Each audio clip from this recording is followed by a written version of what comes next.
Welcome to Station Talk, powered by the Firehouse Tribune, with your hosts, Tom Marciano and Nick Higgins. Two firefighters with a passion for all things fire service related. On this podcast, Nick and Tom sit down with fire service professionals and others to discuss their topics, their lives, on and off duty, and all things fire service related. So sit back and hope you enjoy this episode of Station Talk, powered by the Firehouse Tribune.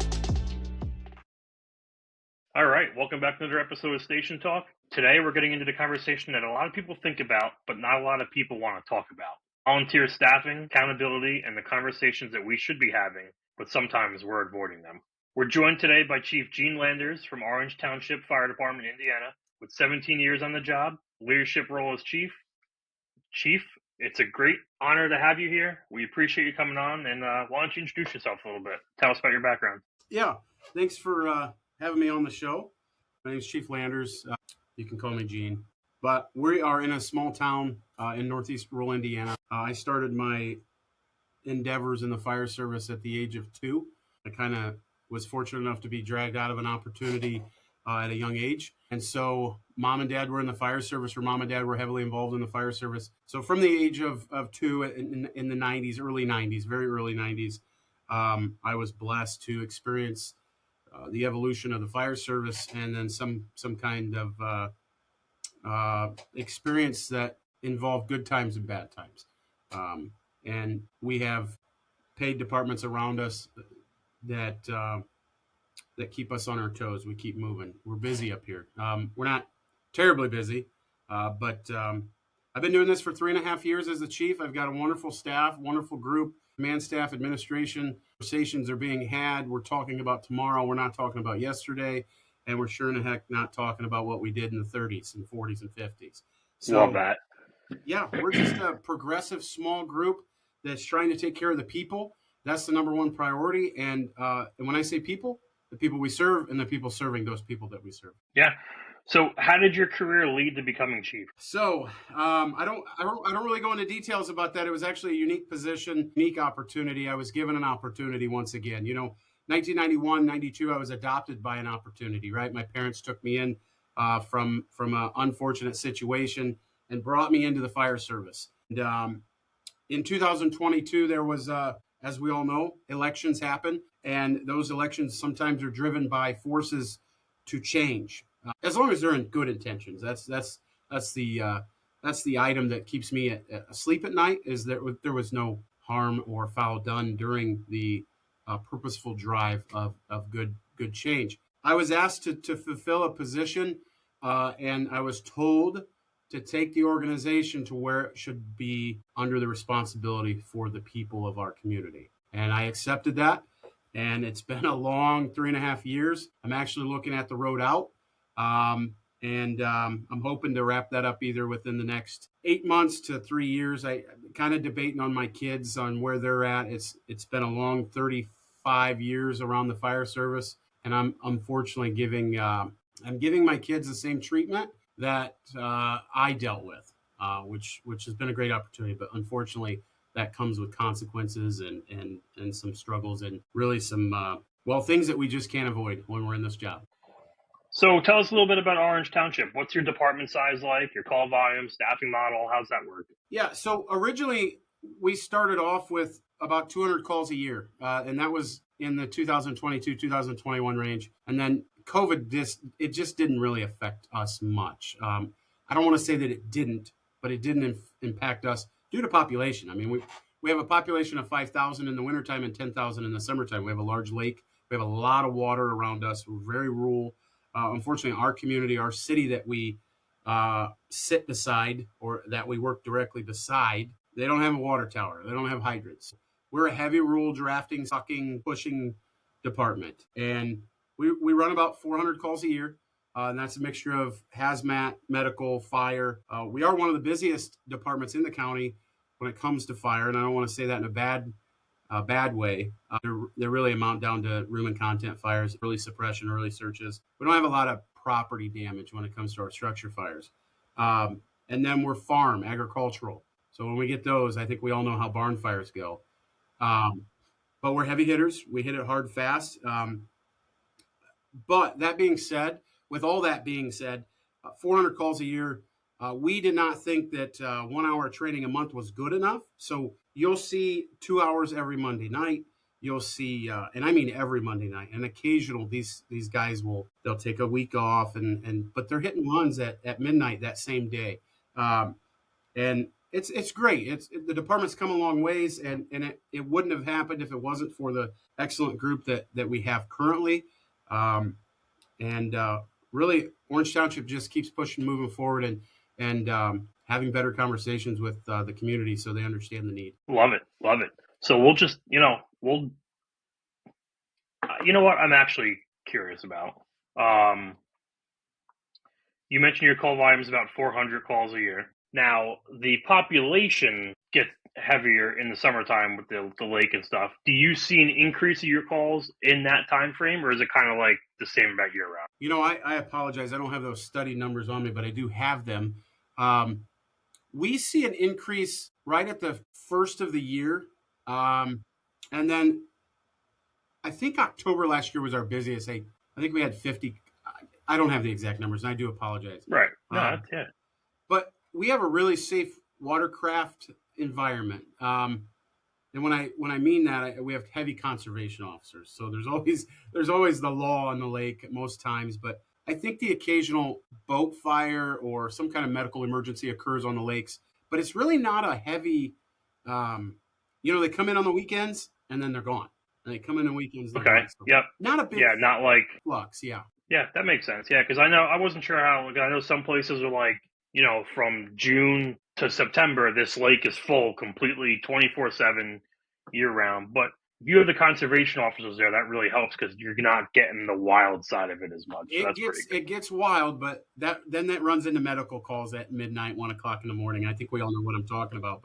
And I'll get into the depths of that opportunity that we took advantage of here shortly when you're ready for that. Yeah, absolutely. But for now, we'll get right into the, what we're really going to kind of talk about here, the volunteer departments and how they avoid staffing.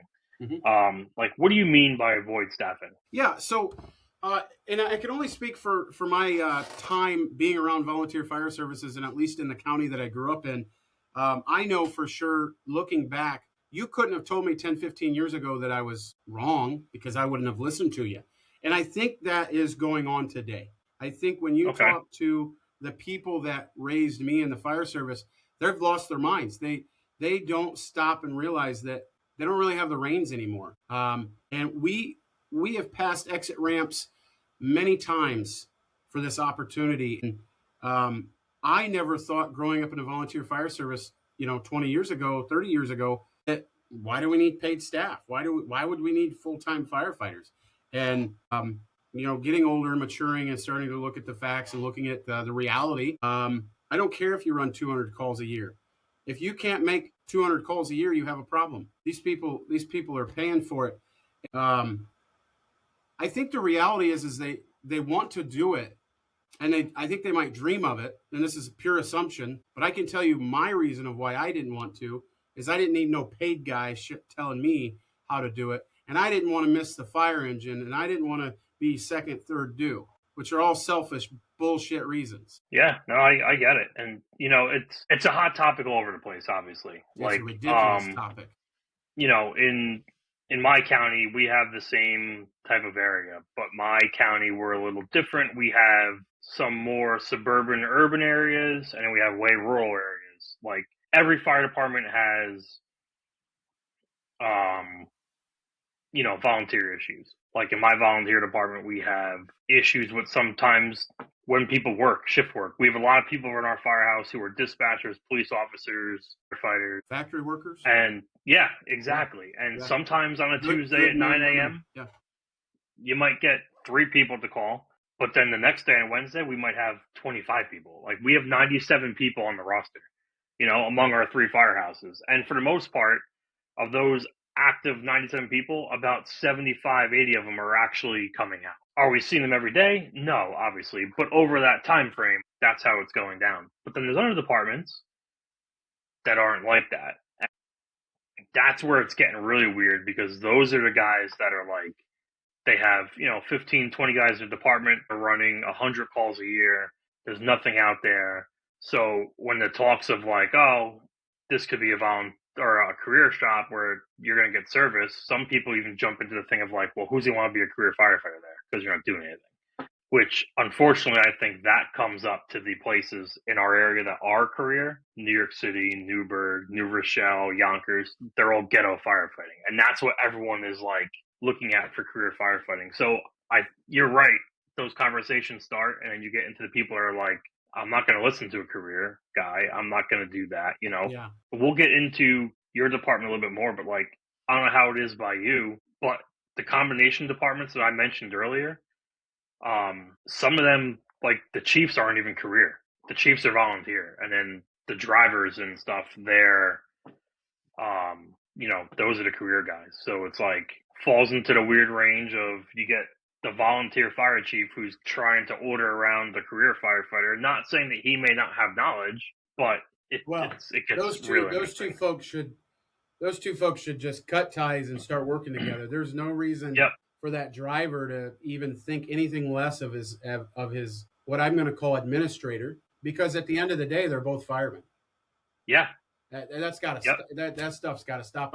I was out in North Middleton Township out in PA, and when we picked up the apparatus from them 10, 11 years ago rather, the driver, that was it. That was the driver. And so here's where I get mixed up in all this. You pay a driver to be there. But that driver, when they got a call at 2:00 in the morning, we jumped up. We're like, all right, we're going to watch the rig go out the door. It's going to be a quick response. He sat there and he waited for 2 to 3 more minutes for everyone to show up. Why are we paying somebody to be there to wait? It just doesn't make any sense to me. Not that it's right or wrong. It just blows my mind that we're paying a good wage for the folks to wait for the others to show up. Yeah. Yeah, the other guys in this department, they don't do that. If the volunteers are at the firehouse, then they can get on the rig. But if they're not there, that's it. The rig's out the door like instantly. Good. Good to hear. And then the other firemen kind of hop on the rig, or they'll take the other rigs out and they'll all work together. And then there's some departments. I think there's one in Jersey. I think it's like it, and it's almost like they're paid, and the first crew can take out. Like the rig, the paid guys are there, take that first rig, and the second and third rig, like you mentioned, the volunteers come and take that. Mm-hmm. But is overall, do you think it's a recruitment problem or is it something deeper?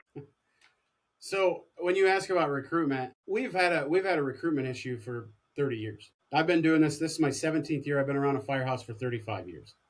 And just the other day, and I was telling Frontline Voices this, I wrote on the whiteboard because we had 2 people quit. 10%ers, shit attitudes. And I was happy. I wasn't upset that they left because we just didn't need that tumor growing in us and causing more problems. And somebody says, man, what are we going to do? We just lost 2 good people. They weren't good. They were excellent performers. They were piss poor mentors, piss poor teammates. It just washed out. It was perfect. But I wrote all these names down and I went back as far as I could because I'm just thinking to myself, am I the problem? We have to stop and ask ourselves, are we the problem of the retention and recruitment? I always look in the mirror. I'm not the prettiest thing in the world, but I would like to know if there's something hiding that I'm not ready to acknowledge. And so I write all these names down and I'm filling the board. And my staff's looking at me like, holy crap, you're not stopping. And I just keep going from 95. Now, keep in mind, I wasn't serving in 95. I was just a coffee getter and I like to sweep the floors and wash the trucks as a kid. I wrote names down. I got to 150 names since 1995. Now, I'm telling you, we're having 200-300 calls a year from 1995 to today. The average has always been consistent. It's really never had a really big increase. And I think that's what's preventing us from staffing is because we've covered it for so long and it's just been comfortable and we're not really letting anybody down. It's work. It's working, but I know that if this type of work was at a trailer factory, it wouldn't be making rate. Right. I'd tell you to go home. Don't show up on time, go home. But what I was getting at is I wrote all these names down. And so since 1995 to just last year, there's 150 plus people that have came and gone from the fire service. I don't think it's a recruitment and retention problem. I think it's a conversation problem. I don't think that we're telling these folks what it is that they need to know before they blow their brains with information that they were never prepared for to gather. They tell me where there's education. We're teaching these firemen how to absorb it, control it, and manage it with their personal life.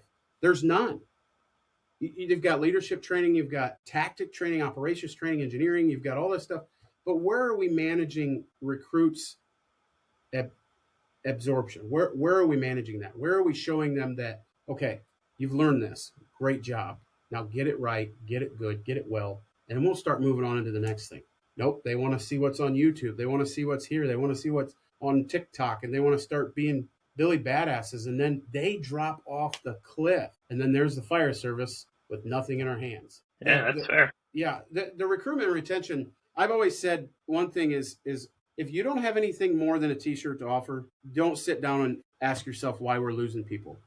You've got to offer these guys the ability, and you've got to offer them more than just the identity and the T-shirt. Yeah, it's got to be entertaining. There's got to be something out of it for these folks to want to be volunteers. And I'll get into the conversations that we need to start having here in a little bit. Yeah, no, it makes sense, really. It's like, because one thing that, and I've said it before on my show, and I'll say it again, but like, I really don't say it because I want to toot like my own horn, but like, I say it because I've been told it by numerous people, but like in my department, we have pretty good recruitment right now. We have people coming in, and of the last 15, 20 people that have come in, like none have left yet. And Good. That's kind of like an unheard of thing. Hold on to them. But it's kind of one of those things that it's like my buddy said to me, he's like, you created a culture that people want to be a part of.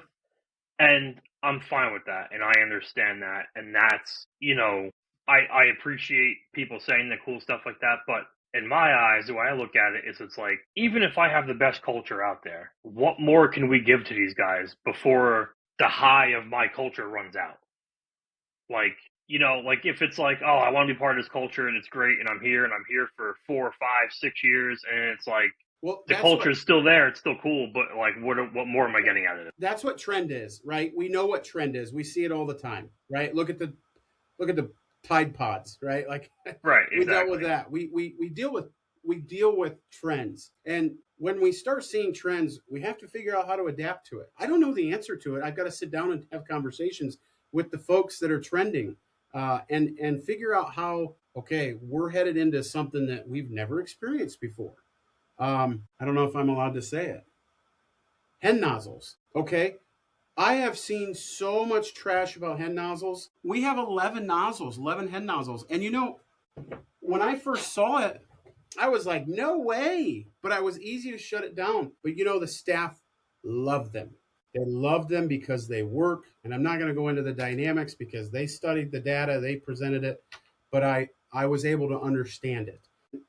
Like I said, if you're not willing to change your mind, you're not willing to change the world. And when it comes to recruit and retention, you have to change your mind in order to listen. You can't bend for everything. But what's a complaint now? You've got these 15 folks that have came in, they've stayed. Give me a complaint. Just what's an off the normal day bitch or moan? You want to know? In all reality, one of the biggest bitches that we deal with is, I don't know if you're familiar, we have like on our phones, we have responding apps. So a call comes in, it gets sent in there, people hit responding. But one of the biggest bitches that we get are still not hitting responding. Either not hitting responding, or if they are, and the rig's leaving before they get there. And it's kind of like, sometimes it's valid. And I get people are leaving their house, they don't want to miss a truck because it's like, why am I coming down here for that, And then other times, it's kind of like, well, your thing is saying you're 6 minutes out. They have a driver and 3 interior firefighters. Like, I'm not making them wait for that. That's a crew. Go. No, absolutely not. Yeah. When I came here to Orange Township, and I'm not discussing negatively, but when I first started, I missed the truck. I came in, I sat in the radio room.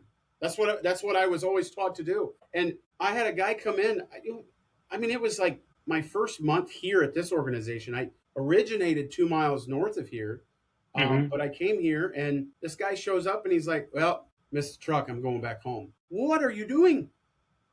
It doesn't make any sense in it. And we do have the same issue that you talk about, taking the time to own and I'm going to get into that later, is the able and willing and able is what I say. And anything less than that's half-ass work. But you have to be able to hit that thing on your phone, and you have to be willing to. But what I found in the most recent years is the privacy, which I think's later on in the conversation, the privacy demands for the folks is so much higher than what it's ever been. Yeah. And, you know, go back to the 40s and 50s, and I'm not picking on divorced folks, but divorce just wasn't a thing, right? Now it's so much more convenient. It's just better, and it's, from what I'm being told, it's easy to just relieve the stress and move on and wash your hands from it, whatever that means. But in the fire service, it's the same damn thing. Like, but we've allowed this just wash your hands of it become a normal, and try to hide from it's none of your business. I don't need to tell you if I'm coming or not. Okay, you don't tell us, but don't be mad when we're not here when you get here. Man, that's a huge thing, because that's a big thing too. So as I mentioned earlier, we have 3 firehouses. So when a mutual aid run comes in, each of the firehouses has an engine. Mm-hmm. Like, they each have their own specialty pieces too, but each has an engine. So sometimes I might be taking an engine that has a crew that might not be the closest one, but they're crewed and ready to go. And then I'll get the complaints in. Oh, well, we had this, whatever, blah, blah. I said, I looked on the app. It didn't even say you had a driver. And it's like, oh, well, you know, Joe Schmo doesn't like to use the app, so he doesn't mark it. I was like, well, as chief, I use the app. So if I don't see it, guess what? You're not going. And I tell you, Tom, those conversations you got to have. Yeah. And it's difficult. It is a difficult conversation to have. But there is a time now where these guys have to, and not your guys in particular, the world, the nation, they got to pull their heads out of their ass. They signed an application saying that they were going to serve their community. The best they can do is hold themselves accountable and say, you have the ability to tell me you're not coming. You're not coming. So just please do that. You know, and I used to get so wrapped up in how long it was before someone would open a call. I finally told myself, if you want to be part of this organization, you have one of these, there's a buzzer on the wall, there's a gong in the bay, you know what's supposed to happen.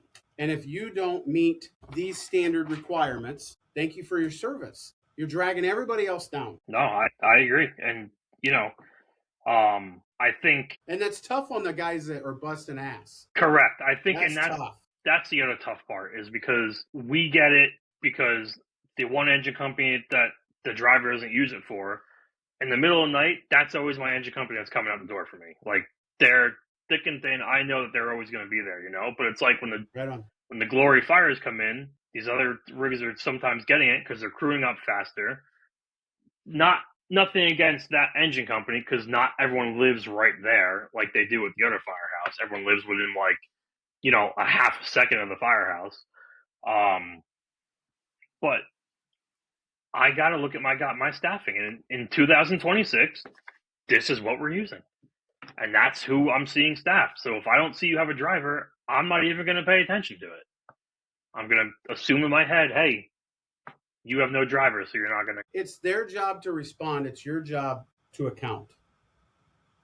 And you can do that too. If the chief of the organization can account and respond all at the same time, then so can these firemen that can be fire chiefs and leaders too. Yeah, no, absolutely. Do you think pride's getting in the way of fixing some of these problems? I have a hard time. I have a hard time with that whole word and pride in the fire service. I cannot wrap my head around it. You know, I'll be honest with you. When I was 9, 10 years old, I used to grab Dad's helmet when the engines were going out on the fire jobs. I'd grab either Dad or Mom's helmet, put it on, and go in the bathroom and look at myself. And I don't care. I'll admit it. I loved it. It was great. Yep. But I don't think pride's the problem. I think shitty people are the problem. And I said earlier, we're not helping the people today like we used to help them back in the day. Now, when I say we don't talk about back in the day. We don't talk about what we used to do that didn't work. We talk about what we don't do today that did work. And yes, time has changed. I have a hard time thinking pride. Everybody talks about ego. You know, ego is an invalid statement. Everyone has an ego. And how big they want to inflate that's totally up to them. And that's why it doesn't work well in the fire service, the word ego. because everybody's got one, but not everybody has pride. Yeah, no, I can agree with that. And so I don't know that pride is the problem, and I don't know that ego is the problem. But what I do know is shitty people is the part of the problem. We're not. Don't take this as coddling, but we're not catching them and saying, "What are your needs? What are your expectations? And what can I help you understand?" Right. Yep. I talk about that in my presentation, just like that. Yeah. Because Pride honestly, go ahead. Sorry. No, you're good. If I'm getting stuff, we'll even say like equipment and stuff like that. Like right now, like I'm in my final year as chief, but like when I'm ordering stuff for the men and women in the rigs, like I'm not the one that's playing with that equipment. Like they are. Like I sit behind my Chevy Tahoe, you know. So if I go to them and I'm like, hey, it's time for my budget. What kind of equipment do you guys want? Like I need a list from those guys.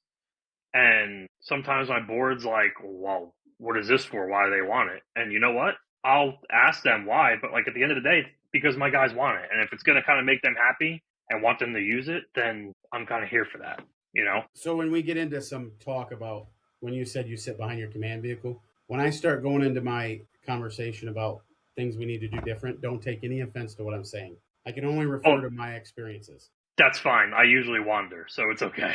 Okay. All right. I like to be by the front door. But if you're a freelancer? No, I like to put my command post to the front door. They give us coordinators that can kind of handle communications between dispatch and our command scene. So it allows us to kind of move a little bit closer to the fire scene, and me as a chief focus more on the actual incident rather than talking to command and dispatch through my car. But if I could park my car close enough, I'm behind it because I do have my command board in there and stuff like that. Like we don't have a command board that I can necessarily take out with me, which I wish we did. But so sometimes I'm one of those guys that like to visualize. Like I like to have, I know who's here, I know who's here. Taste it. Yep, exactly. Absolutely. So, what happens when we ignore these conversations? Chaos. Pure pandemonium. Pure stupidity, chaos. We got people backstabbing each other. We got people trying to one-up each other. We've got people not doing their jobs. We got complacency. We don't have that, but that's what happens. I know because I've wanted to quit. I've wanted to just say, screw it. Dad was a chief. Mom was a chief. Here I am a chief. I was growing up. I wasn't allowed to be an officer. I wasn't allowed to be a command staff, but I was the guy, second guy in the firehouse when the rig needed to go out the door. And I wasn't allowed to make decisions. And so nor was I allowed to have conversations. And I'm not bouncing on anybody, but we're in a culture in this area where they're getting on the horn and they're asking what truck you want next. And they just keep allowing it. And so like my organization, my staff, there's got to be like a response plan. Right. I am so boggled by this because when growing up in the fire service, the old boys would come in, they'd pick a truck. We didn't need mutual aid. We very rarely needed another firehouse from another department, another community. But the trucks went out in sequence. What happened to that? Yeah, we change our response plan. So like we have one, obviously. And then in my firehouse here at Station 1, we have an engine, a rescue, and a truck. And our rule is if we're heading out anywhere outside of our first due area, we can roll the truck first because the other two engines will be there. And then if it's out in our area, we roll the engine first just to make sure we're getting the adequate water and stuff. But currently, engine 2 is out of service, so we changed the response plan to any type of fire alarm or fire whatever. The first due rig out of Station 1 is the engine before the truck, no matter what, just so we can get the additional engine there. But yeah, I know departments that do the whole, we take whatever the driver feels like taking, and I'm like, what sense does that make? Yeah. It doesn't make sense. So when we, and I went a little sidetracked there, and I apologize. No, you're fine, man. I just recently posted today, we have to do less of worried about hurting their feelings or upsetting someone. Mm-hmm. Give me just a second. I really want to tell you what it is. I wrote it down, but I don't have so let us use less of we might upset people as an excuse to delay the standard. So yeah, let us use less of we might offend people to lower the standard. And we have to have those conversations. I just had a conversation with a new firefighter. They couldn't get it down, and they were so upset with themselves. And I've seen a world where we just leave them be, right? Let them be upset. Let them think about what they've done. No, bring them in, have a conversation with them, make it cordial, make it friendly, make it normal, make it human being, and explain to them you're new. It's okay. Right, it's gonna happen. Yeah, Right. Yeah, it's got to happen. It has to Yeah. happen. So, You don't learn unless it happens. right. And a lot of those things that don't get addressed become safety issues. And if you pawn it off as that's just that's just how they are. Well, we can't let every tiger and hyena into our structure or into our building, firehouse, and expect not to be bitten. So let's grab a hold of that boy or that gal and have a firm conversation. If they get upset, my biggest thing is I don't ever bring anybody in to criticize. I always bring them in and give them an opportunity to understand something they've not thought of. Dude, 100%. And that's exactly, I talk about that too. And I talk about it more on like on the mistake side of it. Like, I won't sit here and belittle you for doing something wrong, calling you an idiot or, whatever word I'm going to use. If I'm going to pull you in, I'll tell you what you did was wrong, but I'll say, here's why it was wrong. Here's what could have went wrong. Here's why we do it this way. And then it's more of like, hey, do you understand this? Or like, do we need to like go over it again? Like, I'm not yelling at you for doing this. I want you to generally understand this. Like, mistakes happen. This is what you learn from. And you get more of a conversation out of it. Yeah, and I found we gain a lot more distance when we let them write out the consequences internally with themselves. Yep. On small mistakes, decisions. They make a decision, I let them ride with it. Like just the other day, 2 new ones. They grab the New York hooks and then they take them back to the truck because they're done using them. And so I was ready to pull some more sealing, and I said, "Hey, grab me the hook." Oh, it's back in the truck. And I don't say a word. And they felt terrible, but I said, "Did you learn anything?" That's all I care about. That's all I really want out of this is that you understand the consequences to your decisions, so that when you start making steeper ones, you start understanding the consequences get steeper. But yeah, a lot of risk if we don't have those. They shouldn't even get to the point of uncomfortable. Correct. I agree. And I think that's part of it too, is a lot of times, and I've noticed it, like even in our own trainings, everyone comes in and they're expected to do this job, Right. And you never tell them when you're training that, like, when you first do this your first 2-3 times, like, you're going to do it wrong. Like, you're going to make this mistake. You're going to be able, right, exactly. And I think that's that's some stuff that's lacking from training overall. Do you think, I mean, we kind of touched on it a little bit, but do you think that, are we protecting feelings or are we protecting our firefighters? Well, I don't think, so let me rephrase this. We should obviously be protecting our firefighters.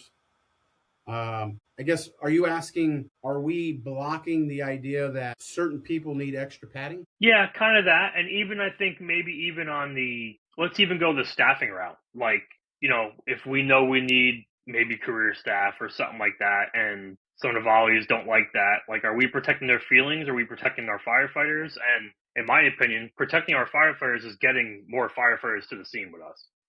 If you can't protect your citizens, why do you have firefighters to protect? If you're talking about staffing and you're not even willing to start somewhere, like, let's just talk example, my budget. I've got a thing in here that's called other expenses. Mm-hmm. If I were that organization, if I didn't have staffing, I have $15,000 in other expenses. Why can't I start today of figuring out a plan, a schedule-based plan that gets me some kind of coverage better than what I have now? Yeah, 100%. Let's say it's $5,000. The goal is if we're not protecting the people, we don't have firefighters to protect. So screw their feelings. That does not matter, because if we're not able to protect the people, they don't have feelings because they're dead.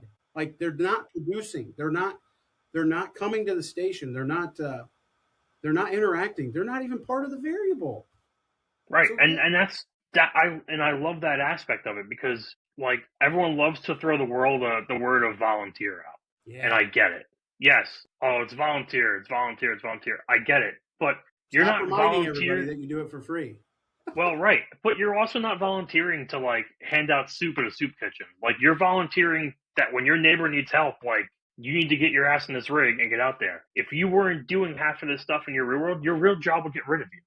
I think Like, the word volunteer was created to allow complacency on down the road. yeah, correct. I agree 100%. In the state of Indiana, there's only 12,000 to 13,000 volunteers in the fire service. There's 1.7 million people in Indiana that volunteer at Red Cross, the clothing basket. We'll get into that. But why aren't they volunteering? Why is there only 13,000 volunteers in the state of Indiana when there's a total of 1.7 million people? And my number could be off by a few 100,000. I could be completely off there. But it's roughly a high number versus the small In the number. ballpark, yep. Yeah.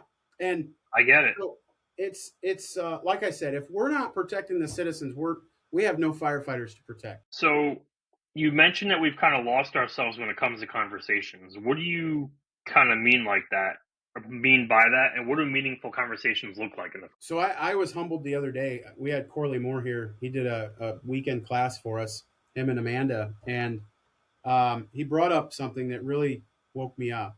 How would you feel if I walked up to you in the morning at the firehouse and I said, "How you doing?" and then walked away? You ever go out? You ever go to the gas station and you say, "Hey Tom, how you doing?" "Ah, good. How are you?" And then that's it. And that's the end of it. Yeah. That's it. That's what the problem is. We aren't. When I was younger, and when I talk about the old days, we didn't have any other options to communicate. It was face to face. And just because we have cell phones, just because we have emails, just because we have podcasts with camera abilities, we've allowed ourselves to literally not wipe our ass after we go to the bathroom. Like we have empowered ourselves to be lazy. I'll have a meeting. I'll send a text message out, and I love my officers. They're great people, but I'll send a text message out on the line officers chat, right? Hey, meeting next week, 6 p.m. Crickets, right? Nothing. They show up in my meeting, and their phones are going nuts, and I address that.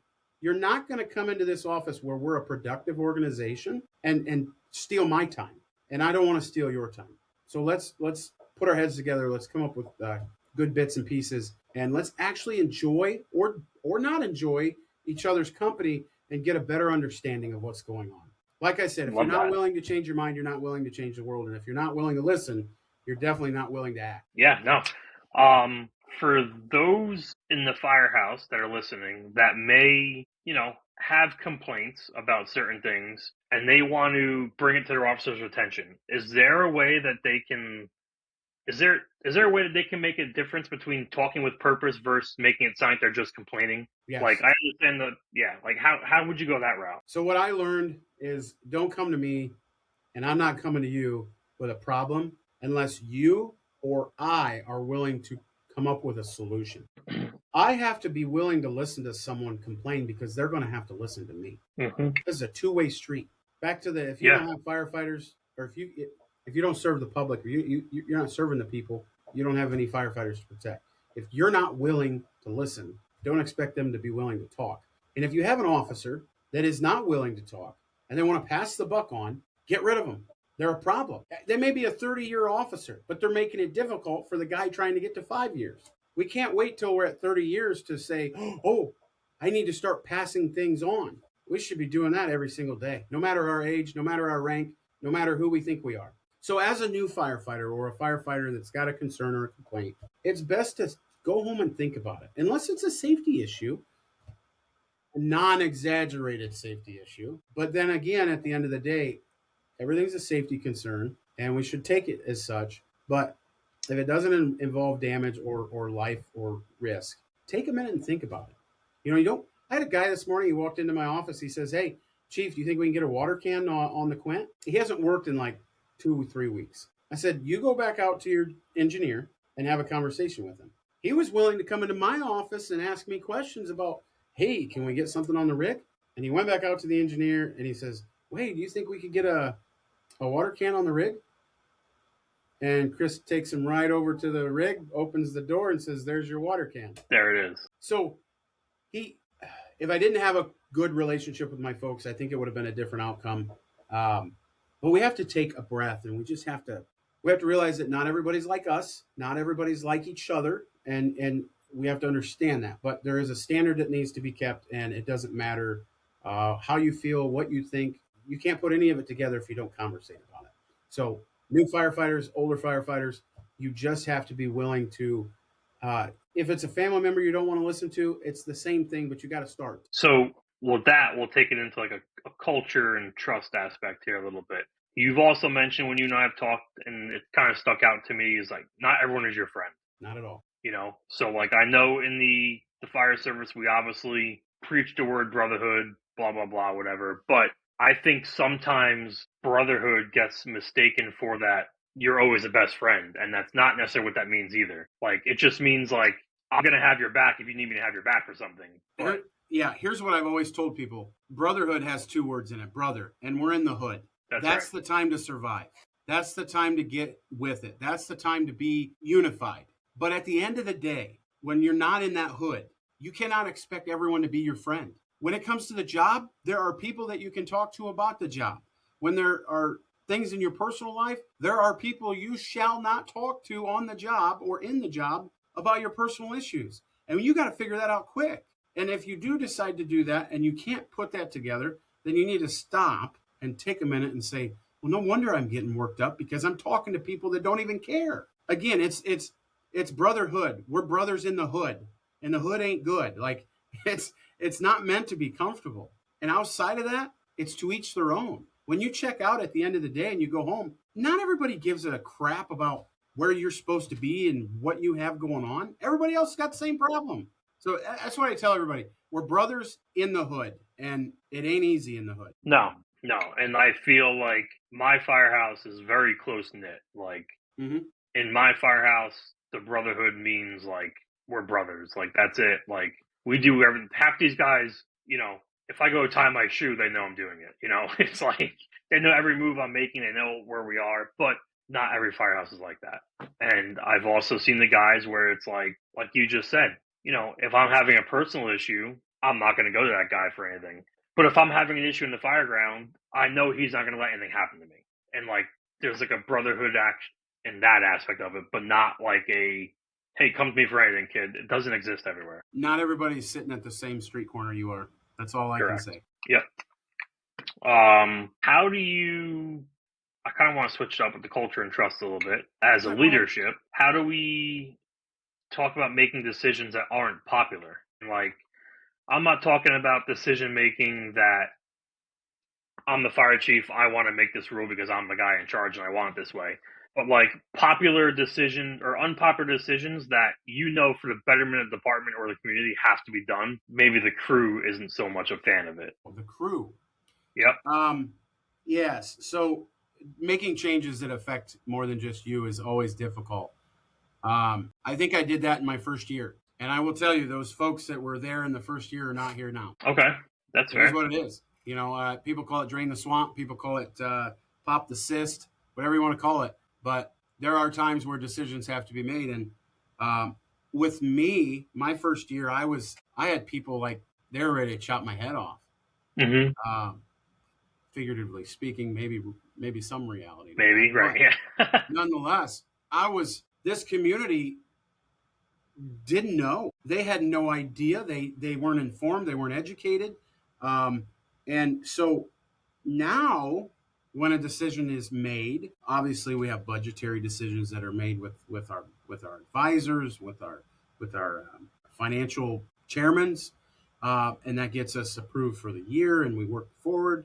But when it comes to decision making, there are decisions that are good for the gander, and then there are decisions because of some of the bad in the gander, and that is unfortunate. And I think we should always keep up with decision making that affects policies and procedures for the safety of the firemen. Unfortunately, we have to have as many conversations as we possibly can when we're standing around doing nothing. Is a good time to start asking questions for later conversations. I can go, hey, Tom, remember a month ago we started just kind of bickering back and forth about what mouse we need to get for all of our computers? Are you ready to same mouse? Are you ready to revisit that? I'm not sure what I want. I don't necessarily care as long as it works. Do you have any insight? And so Tom's going to give me insight, and Tom is going to be really the lead of it. And well, if Tom doesn't ask everybody else what they think, that's Tom's issue. So Tom's going to have to deal with that. and so am I as the administrator. But at the end of the day, there's going to be people that are going to be happy, and there's going to be people that are going to be upset. But you know what? Let them. I'm here for it.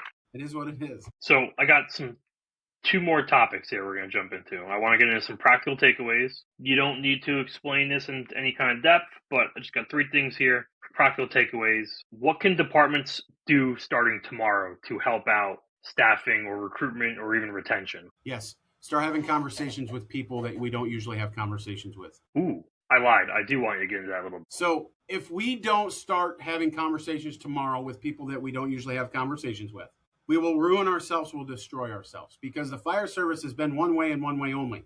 It has been in its own culture. If the doors aren't open, ain't nobody coming in and ain't nobody coming out.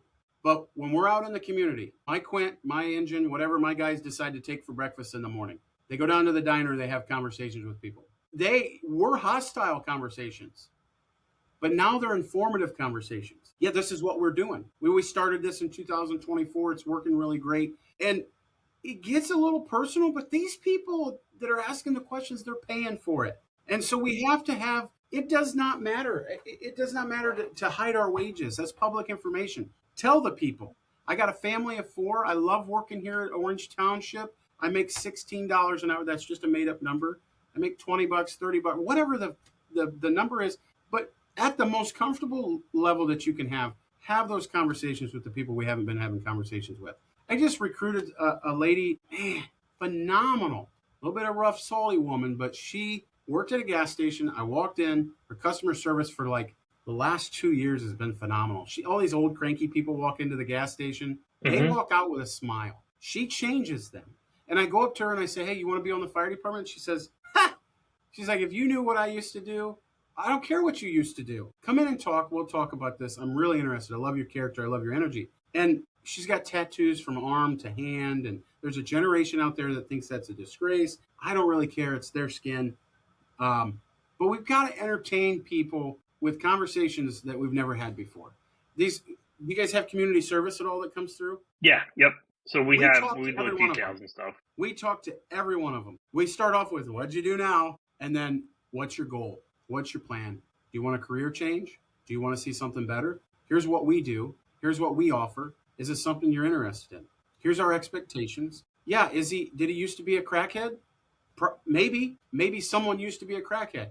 Why are we so focused on judging? We'll spend all the time in the world to judge our brothers and sisters in the line. We need to give them, the people, more of an opportunity, and we need to give our firemen more of an opportunity. If we don't give our firemen an opportunity, we're going to have to start giving other people opportunities. Now, I'm not saying hire convicts, warrant all the criminals in the world, but we've got to stop thinking and creating a false narrative in our head that, they're not going to want to be involved. But as far as staffing, start having conversations with people we're not normally having conversations with, and get out in the community. You have to talk. This isn't necessarily a sales pitch. It's a life-saving pitch at the end of the day. So what's one thing a chief should be doing? Same thing, or is it like different route? Empowering his people or her people to feel the need to go out into the community and entertain those conversations with their great experiences at an organization. Love it. That's a good one too. And then one thing the firefighters should be doing, like individually, anything they should be able to be doing? Or you want to lump that in with?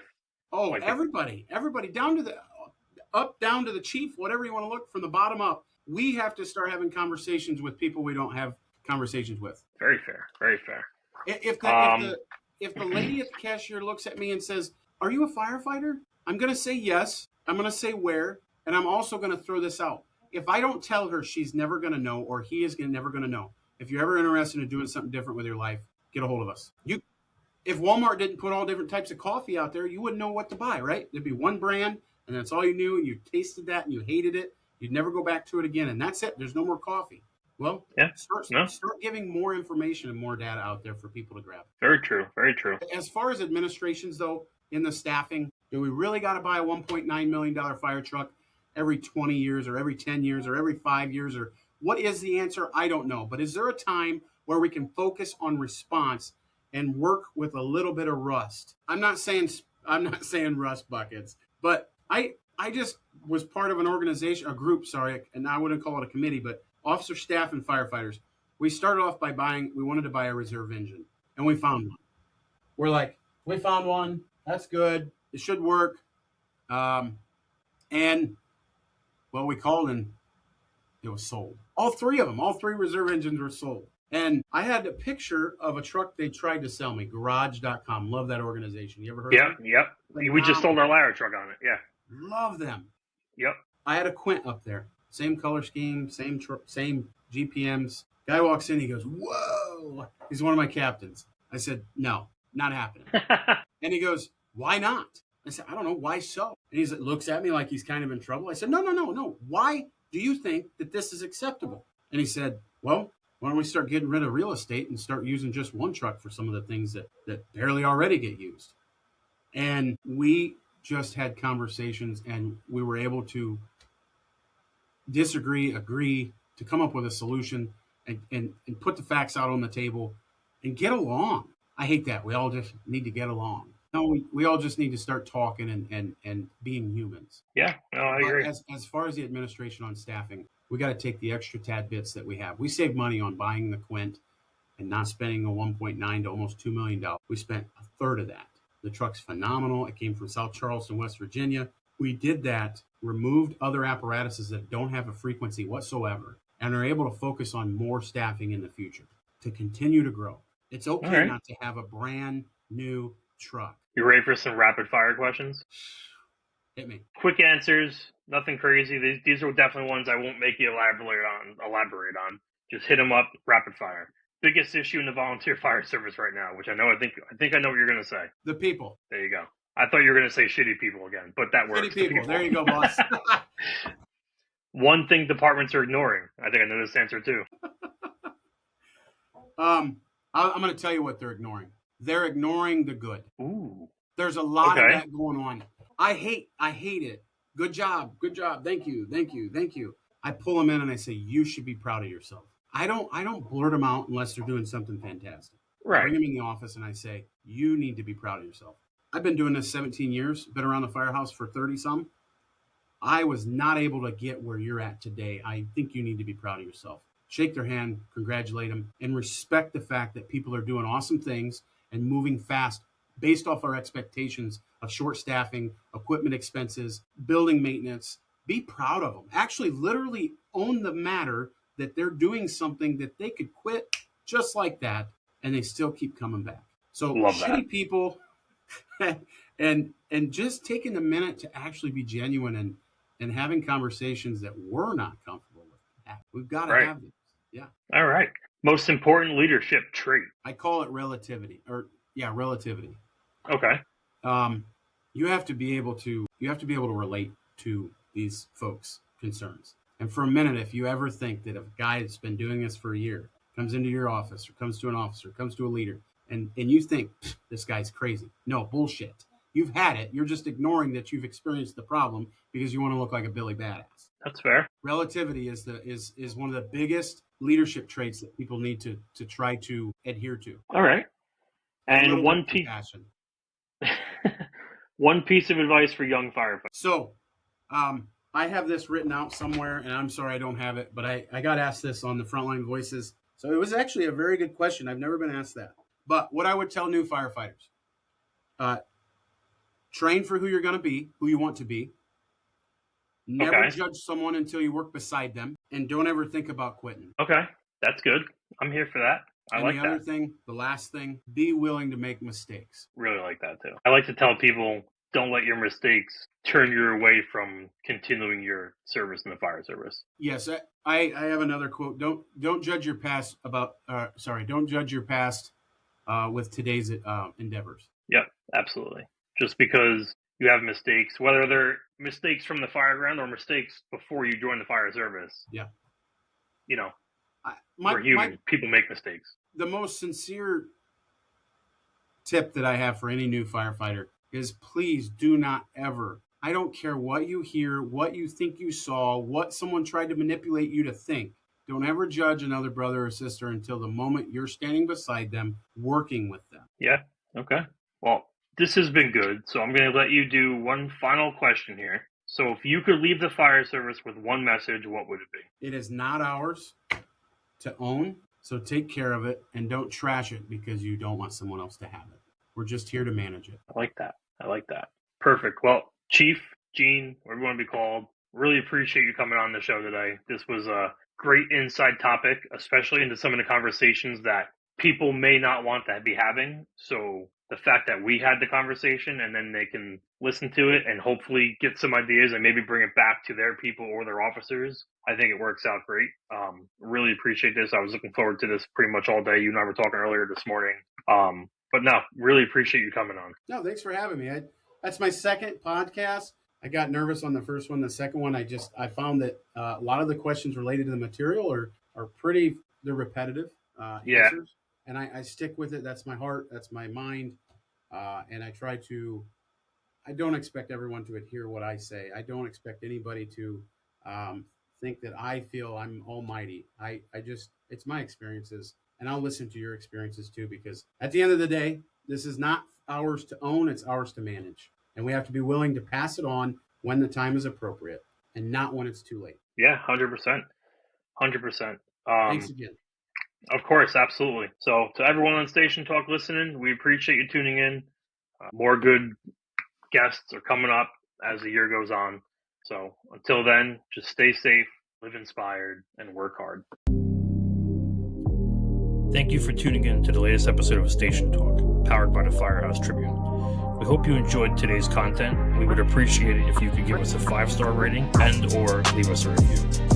Be sure to stay up to date with our latest news, articles, podcasts, and events by visiting us on our Instagram page at FH Tribune or our website, thefirehousetribune.com, or on our Facebook. Just search The Firehouse Tribune. You can also contact us regarding our presentations, or even if there's a topic you'd like to hear on Station Talk. We'd love to hear from you. Until next time, work hard, stay safe, and live inspired.